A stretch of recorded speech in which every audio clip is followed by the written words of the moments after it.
Alright, 20 R6 tips and tricks, starting with everything makes noise. If you're standing here and you're looking around, you might think this doesn't make noise, but it does make noise because your feet move and people hear that. So it's important to just sit here and hold an angle, barely move. Okay. And then next is sound cues. Learn all the sound cues in the game. Everything has a sound cue. A footstep has a sound cue. A grenade getting pinned has a sound cue. Switching weapons has a sound cue. Throwing a drone has a sound cue. Crouching has a sound cue. Proning has a sound cue. Sprinting has a sound cue. Everything has a sound cue. You gotta learn those. And then how to hold an angle. So let's go with a common angle right here. Is kids into trophy. Okay. Most now you might hold it like this. This is horrible because if you're holding it that wide, it's for my bullets, alright? Just swing, because it's a common pre-fire, just pre-fire and you're dead right there. If you hold it that wide. You want to hold it a lot tighter. Like this. You want to hold it like, hold up. Alright. Want to hold it a lot tighter. More like this. Like you want to get tight angle so the second they peek, they're dead. So, that's pre-fires, change head level. That's how you want to hold angles. And you want to hold angles farther away from doors. So like right here. Don't be like this because they're going to see you before you see them. Be farther back so nothing is sticking out. Because if you're close on a door, your gun barrel will stick out like this. But if you're farther away, they won't see it. And then next is to realize the game is really a 6v5. Defenders have 6 players versus 5 players. Time is the biggest advantage. Attackers have to plant and defenders have to defuse. The whole goal of a defender is to play time and take smart gunfights to where the attackers have, let's say, 20 seconds, and they have to rush for a plant, and then they start fumbling, and then they plant, and then everybody dies, and then you defuse it. Like it's a 6v5, and you have to realize that. And then another thing is when you're on defense, you gotta learn to play aggressive. And what I mean by that is I don't mean just start swinging everything, spawn peeking everything, be dumb or anything like that. I mean, if you're down numbers, let's say it becomes a 4v5, then you gotta play more aggressive, just chow common things.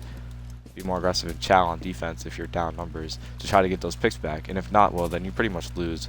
And then you have to just try to use your util and play smart.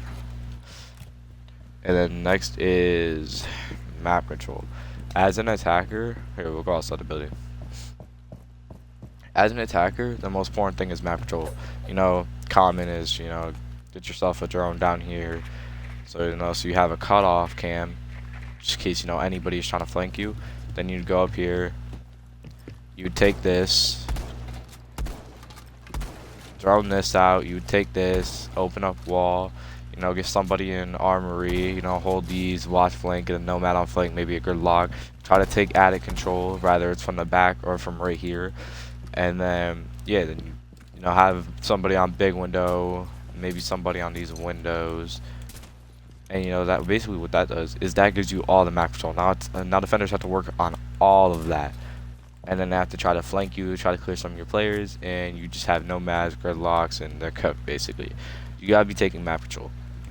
Even downstairs is map control. Don't be baiting outside the damn window. Be downstairs taking that map control, Even if, don't stay outside all game baiting. If you're outside, just go downstairs. Like if you can't push upstairs, go downstairs and try to push upstairs. Anything is better than being outside. Next is, don't crouch swing. I do this all the time, especially in low elo. Everybody aims low. If you're just gonna crouch swing like this, you're a lot slower. Quick peeking crouch is a lot slower than if you're standing up, going quick peeking, headshot peeking, all that. Don't do this. It's such a horrible thing. You should get pre-fired like crazy. Change head level during a fight. Okay, so let's say I'm right here, and I'm just challenging this, right? Let's say I'm challenged. I just swing. All right, let's say I'm pre-firing swing, standing up. Next, I'm gonna crouch, so they're gonna adjust their crosshair to me standing up. They see me swinging. Say they're aiming crouch levels, but I don't want to automatically first start swinging crouch. They're aiming crouch level. They see me swing head. They're gonna up their crosshair, and if I swing crouch level, they're not gonna hit me. You want to be changing head levels during a fight. Next tip is play the game. Nobody gets better not playing the game. Just gotta play the game, and you really just learn things as you play. That's the best way I could tell you. Is just play the damn game. The best tip. Next is aim head level. So most people, I don't personally recommend this. You want to go to the second buckle, and that's about head level. Just walk around like that, so, you know, swing everything about that level, and most of the time you aim head level, because it's really good, because you don't even have to have good aim. If your crosshair is just head level, and you have horrible recoil, you're just going to get the kill off the first shot. It's one-shot headshot game. I recommend, when you spawn in, look at your teammate's head. Just put on their head, and then that's around the general way of it, you know, like, boom, you already have crosshair placement off your teammate's head. And then eventually you'll just get used to it, and just automatically be able to aim head level. Next is bandit tricking. How to bandit trick. And let's use this ball, I guess. So first, you want to make holes so you can hear where they're going to place their aces, their habanas, their thermites, all that. Reinforce the walls. Make those holes and reinforce the walls. Now you can do two things here. You can put bandits down right away. Make sure you put them on the edge of the wall. This is important. Place them down immediately. And then, you know, when they thatcher it, you just kind of have it out here. You have one of your bandits out here, and you hear where they're placing the ace. The second you hear, or thermite, ace, habana, all of it takes time to, you know, detonate. So let's say you hear them, oh, they got it. You hear a thermite being placed right here. You immediately put it down. Then you go back here, you pick this up, you destroy their, you know, and you just keep doing that over and over. Next is use util.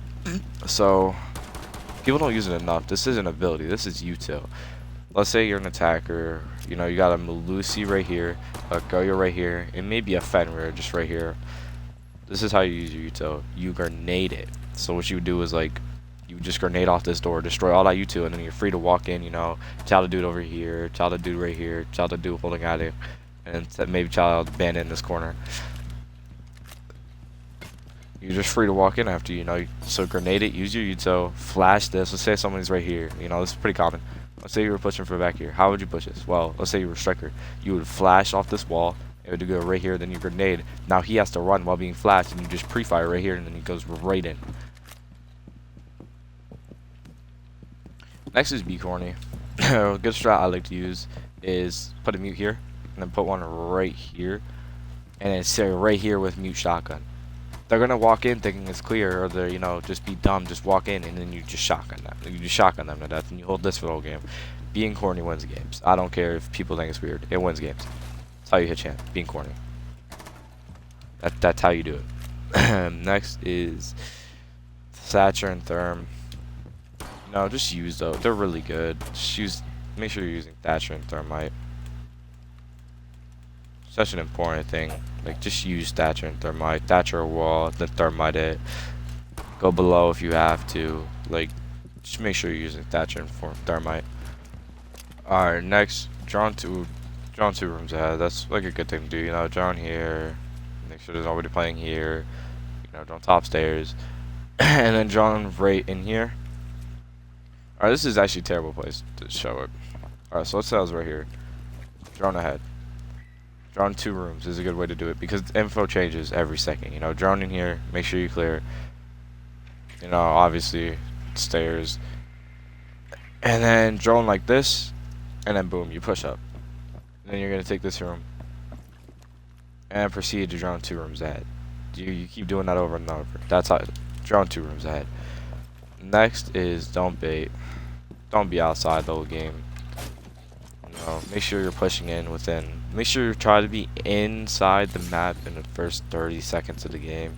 Is a good way to really push it. And if you're not, make sure you have a good reason. Maybe you're like, you know, clearing some util on Brava or Twitch or something. Highlight. Generally, just try to be in the map in the first 30 seconds. Next is roam. Don't sit in sight. Such like people would just be sitting inside. Don't map control. Remember, map control. Everything is important. You got to be contesting those attackers' map control. So make sure you're roaming. You know, be holding this down. Maybe be holding down kids, or not kids. Sorry, maybe be holding down trophy, master. Just be roaming. Contest that map control. Next is it takes 7 seconds to defuse a bomb. So like, let's say you plant, and then let's say a defender is coming to defuse that plant. It takes 7 seconds and 4 ticks. So there'll be ticks. And let's say you're waiting here. Let's say right here they're defusing. You hear the third tick. You want to swing off of it like this and just pre-fire. Either they get off, but you, wait till the second normally. Let's say they're on the second set, sprint and then go back, and then they'll get off of it. Or if they stay on it, then sprint back and pre-fire it and kill them. Takes 7 seconds. Next, find a stack. Solo queuing is good, but if you really want to hit champ, find a stack. Make sure you have a stack. Get a stack that you're good with. Next is warm up. Lastly is warm up.